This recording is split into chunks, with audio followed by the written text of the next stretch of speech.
How's it going, everyone? K Lumity here, and today we're going to be talking about House on the Xbox Series X. This game just released this year on the Xbox, but it has been available on PC for a few years now. However, I am glad it came out on Xbox, because if it wasn't for that, probably would have honestly never heard of this game. This is a pretty cool game. House is basically a retro-style horror game. It has this nice pixelated style to it and everything. And the whole point of this game is that it places you in this scenario of basically being in this house that's just infested with a ton of different monsters. And the whole point of the game is to try to survive the night with your entire family still alive as well. And that's kind of one of the goals of this. But there's actually quite a bit more to do than just survive. You have quite a few options that you can do. Instead of trying to save your family, you can actually go ahead and try to delete them. I guess that's the polite way to put it for YouTube, I guess. So that is the other option, and there's quite a few other endings that this game has, and it definitely wants you to try to explore different things you can do within the house and with the different objects you find to try and find out what those different endings are. There's some pretty messed up endings. There's some pretty good endings as well, and you have to actually get all of the endings to be able to get the true ending. So keep that in mind, that you will probably have to participate in some pretty dark things in this game if you want to get the true ending. So keep that in mind when you're playing through this.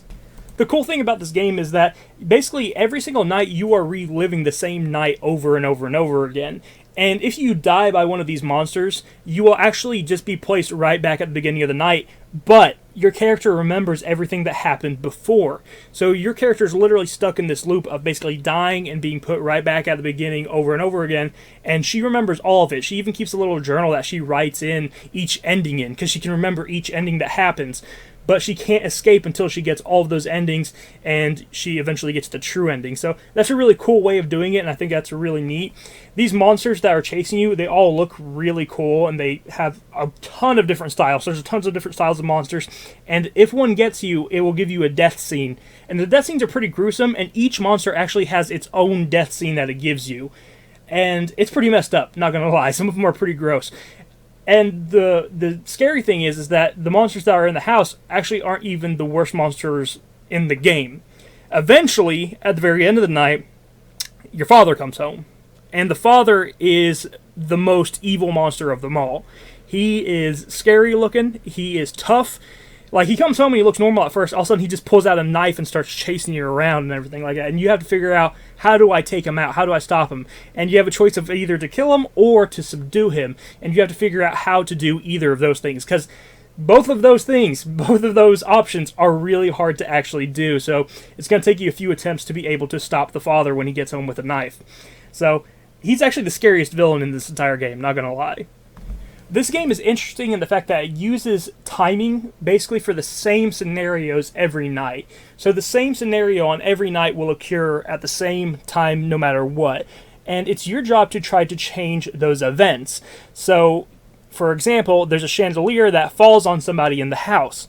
And it's your job to try to make the chandelier fall earlier in the night, then that way it won't fall on her when she goes into it later in the night. And you have to basically keep proceeding in that way and figuring out what you're supposed to do next to basically save your family members to get to the end of the night when you're going for some of these endings. And it will keep doing the same thing over and over again. It will keep doing the same night, it will keep doing the same routines, and you basically have to follow along the routines, figure out what the routines are, and figure out how to intervene in your family's demise so they can live and actually make it through the night. This game really is trial and error, but every single time you die, it does feel like you are learning something about what you're supposed to do next. And I do feel like a lot of the options that you have to think of, and the options and the things that you have to do, a lot of it's pretty much common sense. You know, like, you'll see a boarded door and you're like, okay, how do I get through this boarded door? Well, you find an axe and you use the axe. So everything is pretty much common sense when it comes to figuring out the puzzles and figuring out how to get through this house and find basically, hidden rooms and stuff like that. Like, there's a cellar door, and it's like, okay, well, how do I get into the cellar? Well, you find a bowling ball, that's heavy, so you just drop it on the cellar door and stuff like that. So I like that the actual puzzle pieces make sense in this game, because some games where you're looking for, certain things to continue on in the story don't always make sense, but this game makes perfect sense with everything that it uses. When you find an axe, you know what to do with the axe. When you find a gun, guess what you're going to do with the gun? You're going to use it for self-defense. So it's things like that that actually make sense, and it really turns out to be a really fun kind of survival horror game. This is a really fun retro-style horror game, and in my opinion, it's a must-play for anyone who is a horror game fan. This is a fantastic game, and it's one that you really shouldn't miss out on if you enjoy this type of game. The look of it looks fantastic. The sound design is amazing. The sounds the monsters make and everything, it's really creepy, and the sounds that you sometimes just hear in the house are just very eerie. And this game has very eerie feeling throughout the entire thing. And the actual true ending, I actually like the true ending quite a bit. And I'm excited to see what's next for this series because it is getting a sequel. And by the time this video comes out, the sequel actually may already be out. I'm not sure. I will say the sequel takes a different art style approach, which is a little bit disappointing because I really like this pixelated style, and it looks like the new one's going for like a more hand-drawn style. And that's okay, but, you know, I like this pixelated style a lot. But I'll still play it either way because I enjoyed this game so much. And I do think that you should definitely try this game out if you get the chance. So go check out House on the Xbox Series X, PC, or whatever other systems it's on. And I will talk to you in the next video. You have a wonderful day. Bye-bye.